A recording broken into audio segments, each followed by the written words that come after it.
My name is Jacques and I'm a creative director at Volition.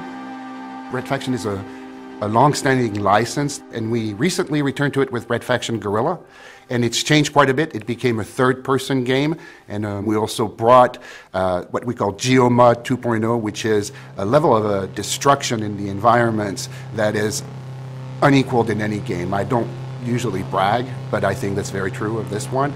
I think everybody agrees that what Red Faction Guerrilla did was to bring destruction to an entirely unseen level.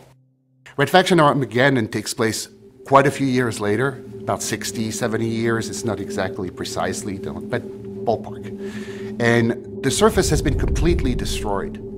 And you're not quite sure why, but the situation is clearly worsening.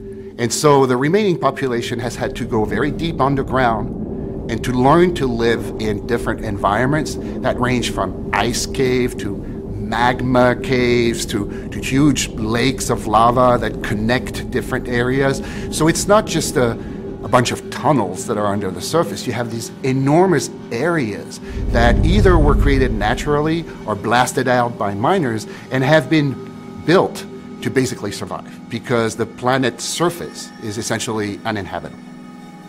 And what happens is that you are a descendant of Mason, and you are working as a sort of specialist in explosive demolitions, miner, you're a tough guy, and you stumble upon a secret that essentially threatens all of humanity on Mars, and are launched, therefore, into a quest for salvaging the planet. And so our first initial tendency with Red Faction Guerrilla was to say, okay, have at it, destroy everything, have fun destroying everything. Now we're refining this a little bit, and we are integrating the destruction into the gameplay more. So the game is no longer just about destruction, it's about how you use destruction to accomplish goals and serve purposes and advance the story. So we're going to the next level and integrating the destruction into the storyline and the evolution of the characters.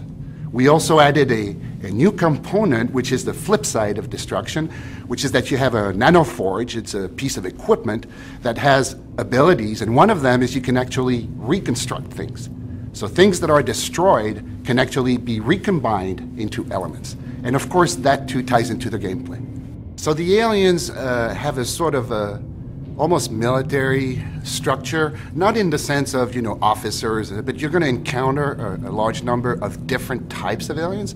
Some are bipeds, some are quadrupeds, some are basically the size of a humanoid, although they're not human at all, while the biggest one are absolutely enormous.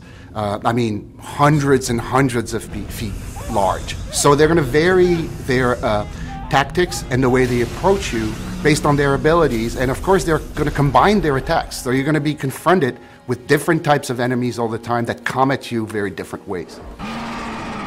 We also have an amazing new weapon, which is called the magnet gun, and the way the magnet gun works, and I think people are going to love the magnet gun, is you basically shoot a magnet at anything, and then you shoot a second dart at your target.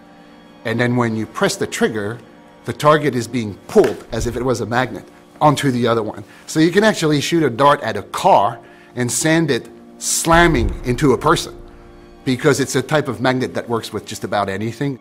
I think that what Red Faction Armageddon is bringing to both the fans of the series and the people who haven't tried it yet, it's a combination of a linear storyline that is fascinating, with great open world gameplay, and destruction that is now no longer just a gratuitous activity, but fully integrated into the story and a component of how the game evolves and how you progress in the game. I think the combination of these elements really makes Red Faction Armageddon unique and a fascinating experience.